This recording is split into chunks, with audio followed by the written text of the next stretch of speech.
Now it's time to take a closer look at RC circuits, circuits with both resistors and capacitors. We've been thinking about capacitors as charging instantaneously when we hook them up to a battery. Of course, it takes a little bit of time for electrons to move around the circuit and fill up the plates of the capacitor, and for that capacitor to reach its maximum charge. Here's a simple circuit. We call this an RC circuit because it has a resistor and a capacitor in series with our battery. I also put a switch in this circuit. When we close the switch, the battery starts to move charges around from one plate of the capacitor to the other. Of course, this is an open circuit right here. There's no electrical connection between the plates of the capacitor. So after a long time, the current in this circuit has to be zero. It's an open circuit. But for a very short period of time, when we close the switch, charges will move from one plate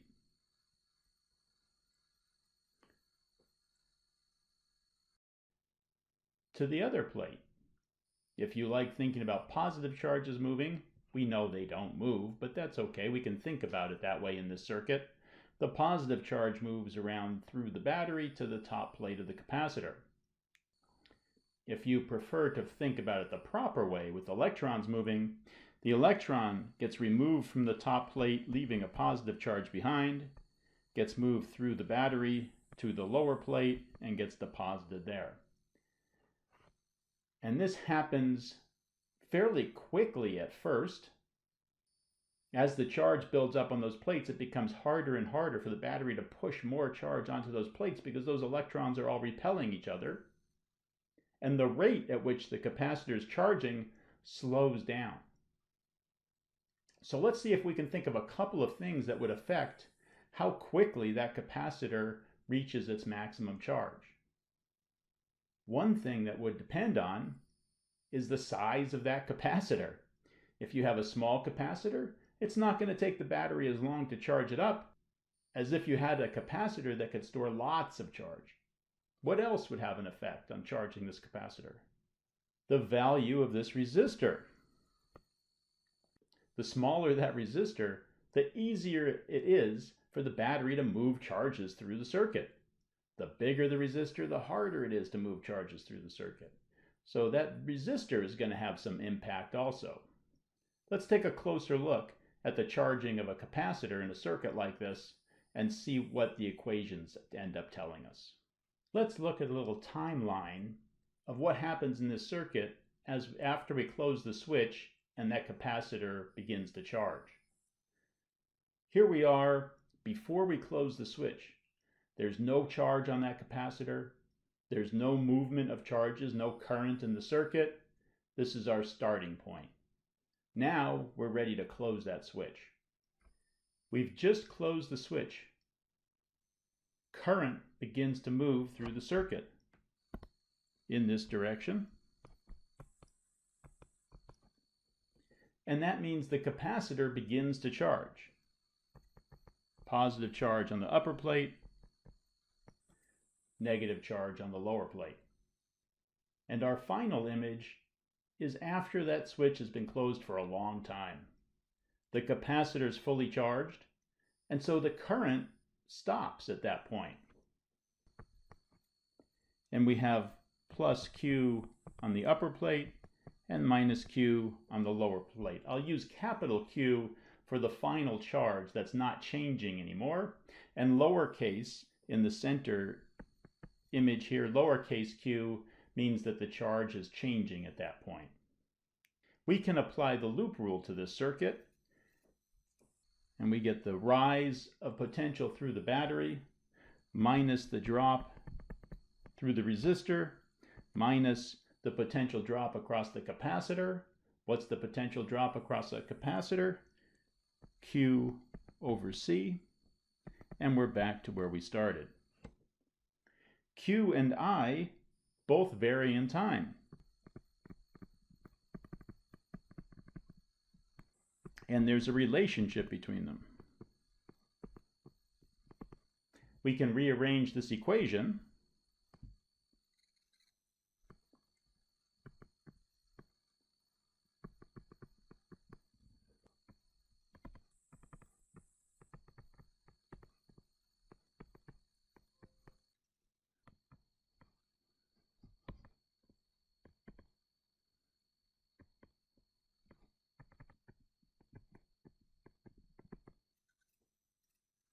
And physics instructors like to multiply both sides by dt and integrate.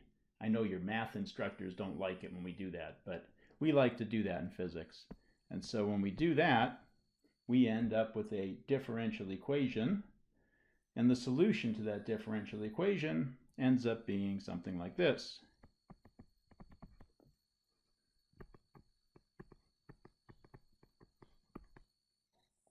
That's for the charge as a function of time on our capacitor. But we could also get the current as a function of time in our circuit by taking the derivative of this with respect to time, because I is dq dt.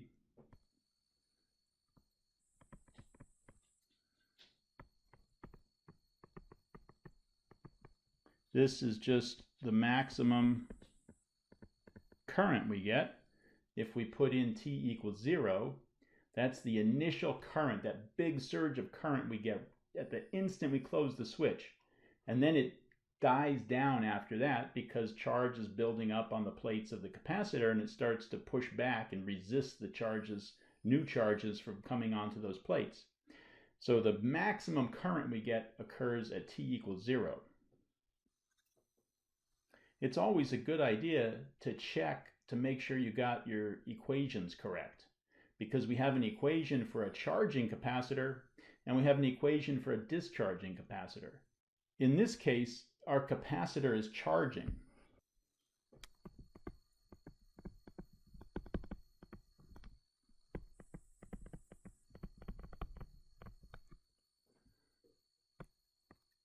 Because our capacitor is charging up, it started out with no charge at t equals 0. Let's plug in t equals 0 into our equation and see what we get.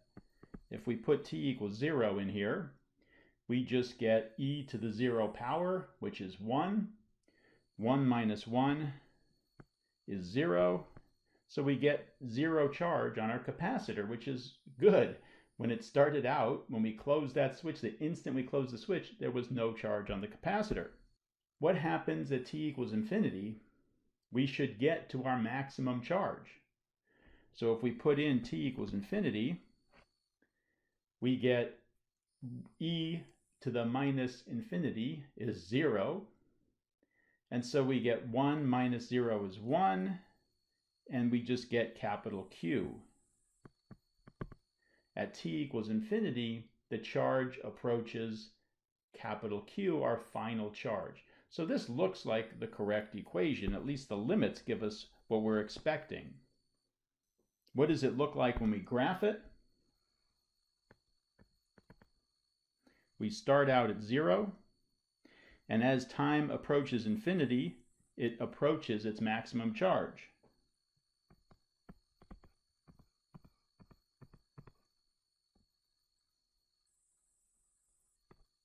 We could also look at the current in the circuit. At the instant that switch closes, the current starts out at its maximum value, E over R.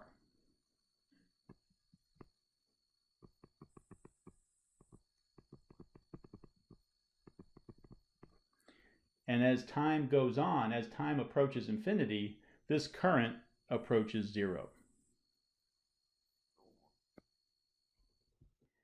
Now, we like to be able to compare our circuits. If I have a circuit with a resistor and a capacitor, and you have a circuit with a resistor and capacitor, we want to be able to compare them. You know, how long does my capacitor take to charge up? How long does yours take to charge up? Well, technically, they both take an infinite amount of time to charge up. So infinity and infinity, we can't tell the difference between our two capacitors. But what we can do is see how long it takes to get to some other charge, maybe half of its maximum charge. I could say, well, mine takes 40 milliseconds to get to half of its maximum charge. And you could say, oh, mine takes 20 milliseconds to get to half of its maximum charge. Then we would know that yours charges up faster than mine does. But half isn't a nice number that falls out here. We're dealing with exponents and e to the t over rc power and to find the time that the charge is half of its maximum value is not very obvious by looking at this equation. So instead, we say let's find the time for it to drop to 1 minus 1 over e of its maximum value. We say what time, when is this a really nice, easy thing to spot here? When does this equation become sort of something that's easy to spot? Well, when t is equal to RC, we just have e to the minus 1. So that's something that's kind of easy to deal with. So we say that for a charging capacitor, when t is equal to RC, the charge is equal to 1 minus 1 over e of its maximum charge. So if we look that up on our graph here, if this is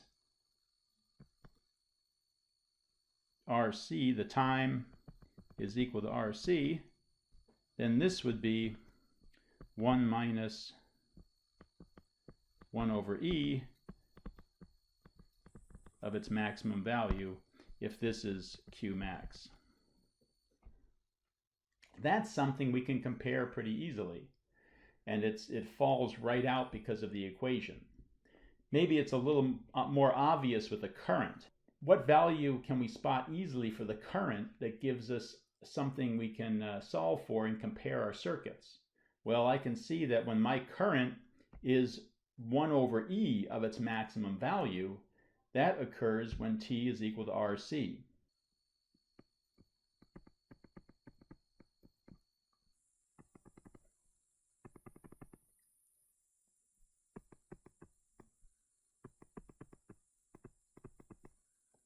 So when t equals RC in this equation for current, I get this is just 1 over e times my maximum current.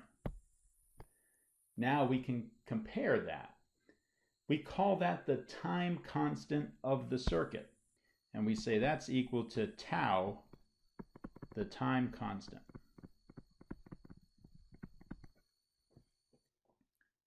So if I tell you my circuit has a time constant of 40 milliseconds, you know how long it takes my capacitor to charge up to 1 minus 1 over e of its maximum charge. And if you tell me yours has a time constant of 20 milliseconds, I know yours gets to that value faster than mine does.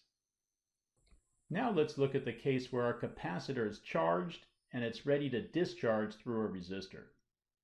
Here's a timeline of what might happen if we hook up a capacitor and a resistor.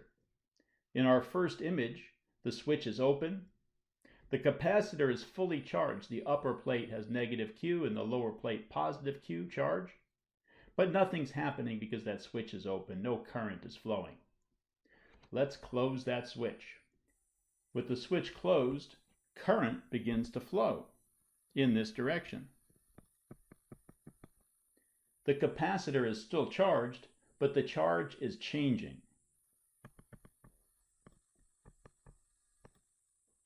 And if we wait long enough, we get this. The current stops, and our capacitor is discharged. If we apply the loop rule,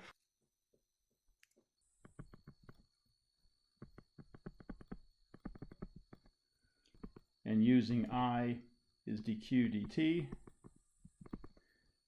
we get a differential equation, and the solution to that differential equation for charge as a function of time is the maximum charge times e to the minus t over RC. And for the current,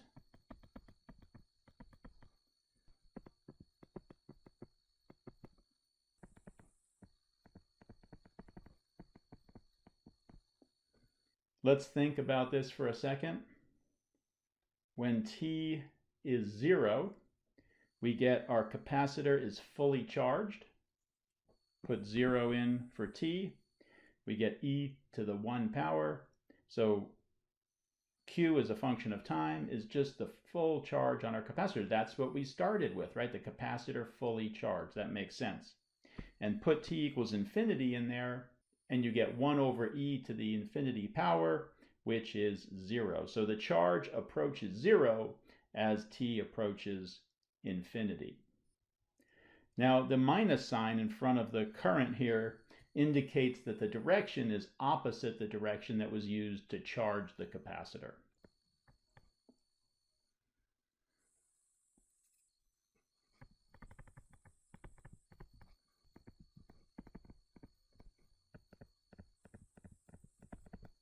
So again, we call the time constant tau